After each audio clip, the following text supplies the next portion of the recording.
Assalamualaikum warahmatullahi wabarakatuh and very good day everyone. So in this video I'll explain on the application of the second order ODEs where in this application it involves the mechanical vibration and also the RLC circuit. Okay, so we'll go to the first application which is mechanical vibration. So basically mechanical vibration is given by this general formula where it is m y double prime plus b y prime plus ky equals to ft, where m is the mass. Okay, you can see from this figure, m is the mass, b is the damping coefficient, k is the constant, okay, the spring constant, and ft is the force, the vibration, forced vibration. Okay, so we have four types of vibration: undamped free vibration, damped free vibration, undamped forced vibration, and damped forced vibration. So from all these keywords, you know that, okay, let's say for the first types, okay, for the first type, it is undamped free vibration, meaning that there is no damping, where there is no vibration involved. Okay, so basically B is equals to 0, Ft also equals to 0. Okay, so basically you will get this equation from the general equation. When B equals to 0, Ft equals to 0, you only left with m y double prime plus ky equals to 0 only. Okay, so from this equation you know that it is homogeneous equation. Okay, so for the second vibration, it is damped free vibration, meaning that there is no vibration involved because it's free vibration. Okay, so there is a value for m, b, and also k, but ft is 0. Okay, again we will have a homogeneous equation. So for the third vibration, it is undamped forced vibration, meaning that b is equals to 0. Okay, but we have a function of ft, which is the vibration. Okay, so no damping involved, so your equation will be my double prime plus ky equals to ft. So this is non-homogeneous equation. And for the last types, we have damped forced vibration, okay, meaning that all um, damp and also the vibration involved in this case. Okay, so you have my double prime plus by prime plus ky equals to ft. So basically this is non-homogeneous equation. So basically you don't have to remember all the types of vibration. Okay, actually you can know from the question itself. Okay, so from the question you need to extract all the informations, and then from there you just substitute into this general formula, right? Okay, so all this the general equation for mechanical vibration is subjected to the initial condition of when y0 equals to alpha, meaning this is for the initial displacement. Okay, so meaning that when t is equals to 0 at the initial time, okay, you have y equals to a, where a is the initial displacement, and when t equals to 0, y double prime is the velocity. Alright, so for at t equals to 0, you have an initial velocity. So the upward sign, okay, if it is going upward, then you'll have negative sign. If it is going downward, you will have a positive sign. Alright, so yt is the displacement of the spring at time t. Okay, now we go to example 17. For this question, the response of an overdamped system to constant force is governed by this equation. Okay, d square y over t square plus 8 dy over dt plus 6y equals to 18, where at the initial condition, at the initial time, the displacement is equals to 0, the velocity also equals to 0. Okay, and the question is asking for the displacement, which is yt, and what happened when t is approaching infinity. So from this equation we have a non-homogeneous equation, right? Okay, so in this question we need to find yh and yt. Okay, so firstly you need to find yh. So for yh you will use the function on the left hand side. So m squared plus 8m plus 6 equals to 0. Okay, so by using calculator, m1 m2 equals to minus 4 plus minus square root of 10, or I will write in a separate form. So m1 equals to minus 4 plus square root 10, m2 equals to minus 4 minus 10.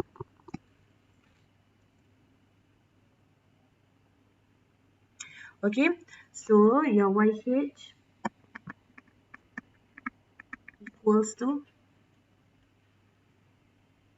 AE minus 4 plus 10x plus BE minus 4 10x. Okay, so this is your YH. So the second step is for you to find your YP.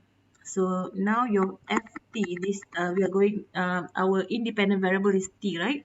So your FT is 18, okay, based on this. So when FT is 18, so this is polynomial function. So your YP, your YP can be C naught. Okay, so now you need to compare whether you have similar term or not for YP and YH. So basically there is no similar term, right? So we can find Y prime P and Y double prime P. So from here we know that Y prime P equals to 0, and this is also equals to Y double prime P, right? Okay, then you need to substitute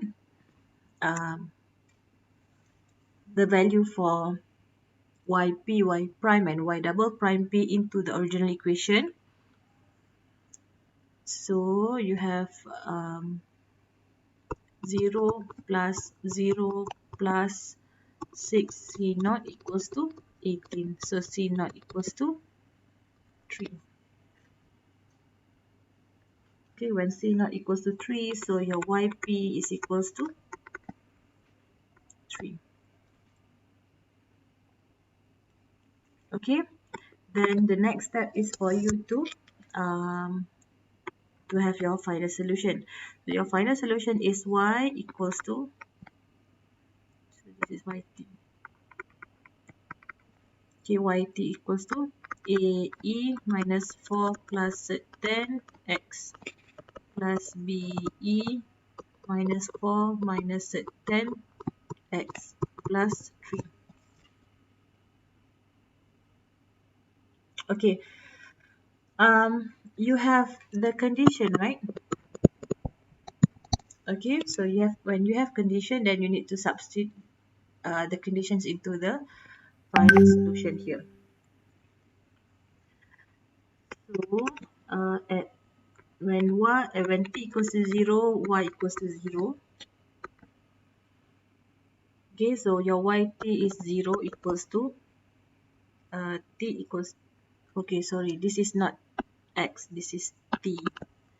This one also t.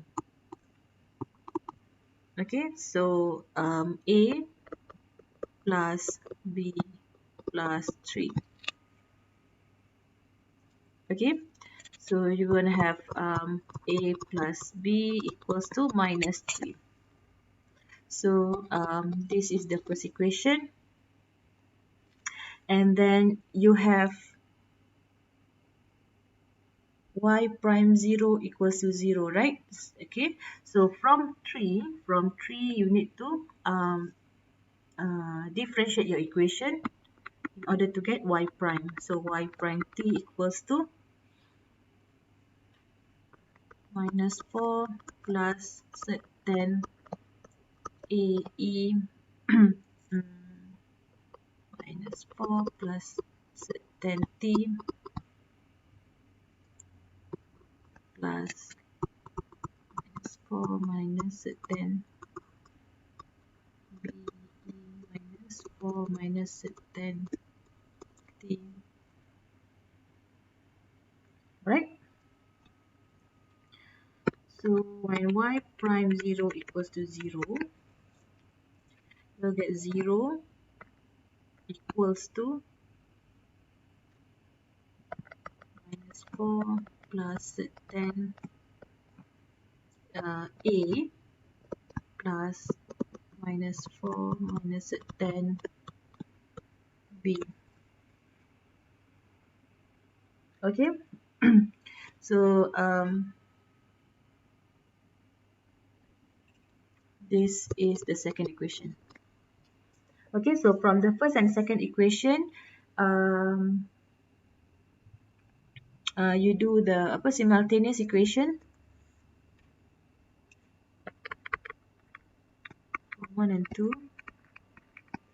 Okay, you'll get A equals to minus 3.3974 and B equals to 0.3974. Okay, so substitute back A and B into your original equation. So yt equals to minus 3.3974 E minus 4 plus Z 10t plus B is 0.3974 E minus 4 Z 10 minus Z 10t plus 3. Okay, so basically this is your yt final equation. Okay, so the next question is what happens when t is approaching infinity. So when t approaching infinity, okay, you have limit of t when t approaching infinity.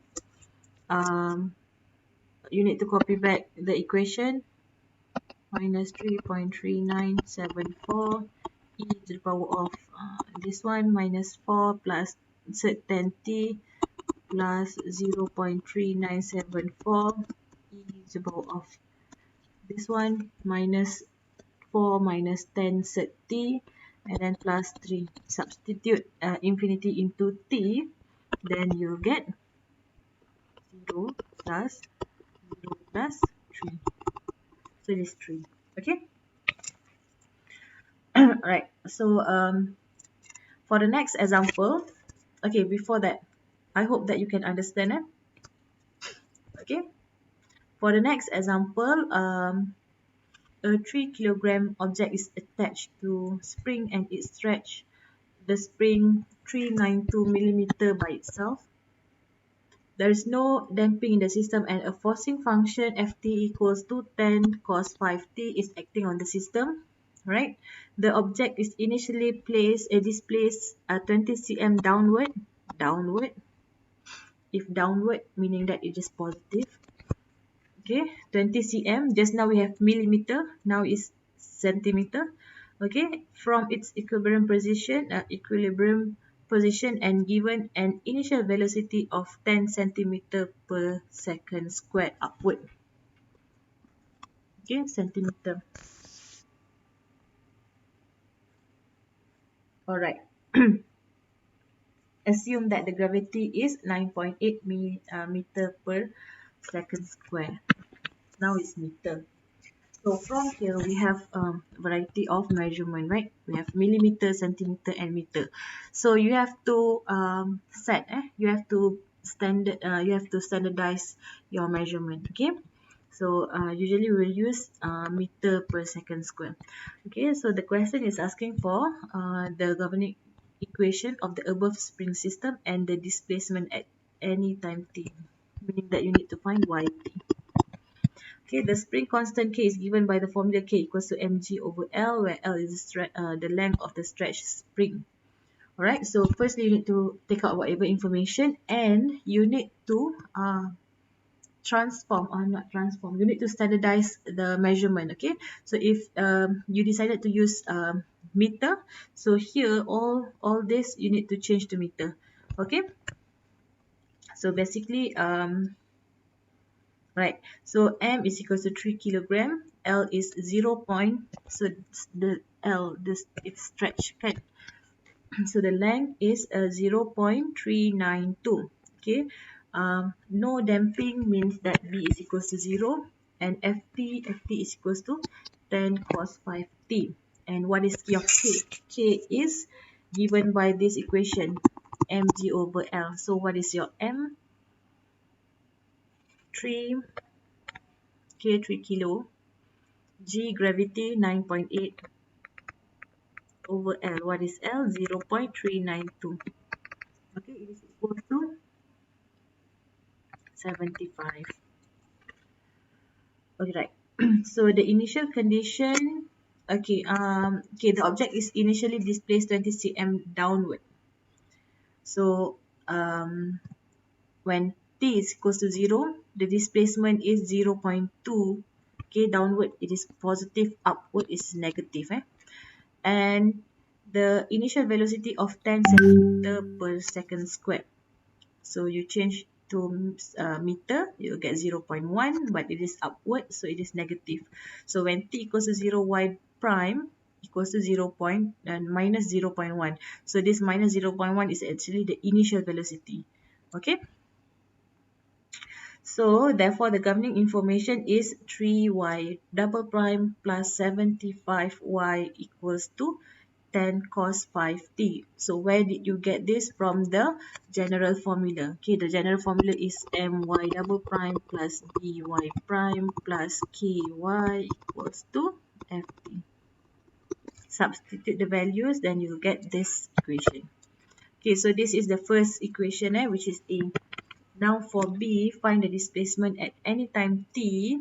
Okay, so firstly you need to determine the YH and then YP. And then use the initial condition to determine the constant. So I think I'm not going to show you the full solution because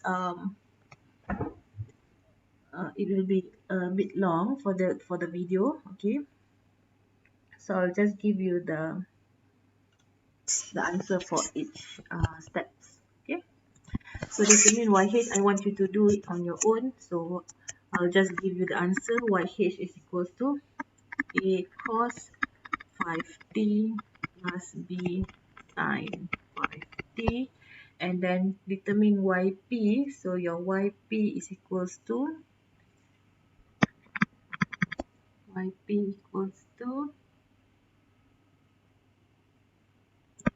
over 3 plus 1 over 3t sin 5t, and then you will have YT. So YT is equals to A cos 5t plus B sin 5t plus 1 over 3 t sin 5t. Okay, so this is YT. So use the initial condition to determine the constant. So basically your initial condition is this one. Okay, you have when t equals to 0, y equals to 0.2. When t equals to 0, y prime or velocity is equals to minus 0.1. Okay, substitute into this equation.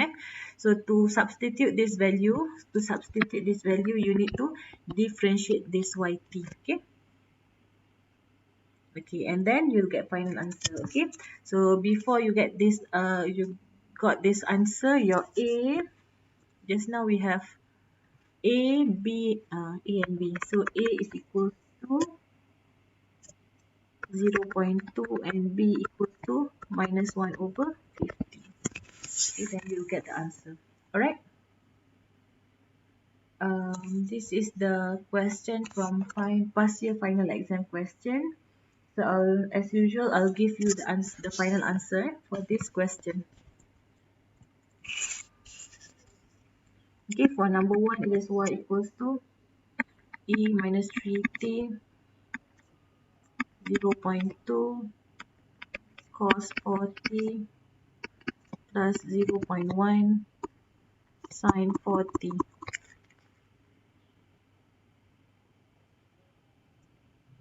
Okay, for the second question, undamped oscillation, okay, b equals to 0. Find xt. Oh, okay, so now your dependent variable is in terms of x, not y. Usually it's y. Okay, for number 2, the answer is xt equals to minus 80 over 9 cos 3t plus 80 over 9. Okay, so just two questions for mechanical vibration, and I think I will explain this circuit in the next video. Alright.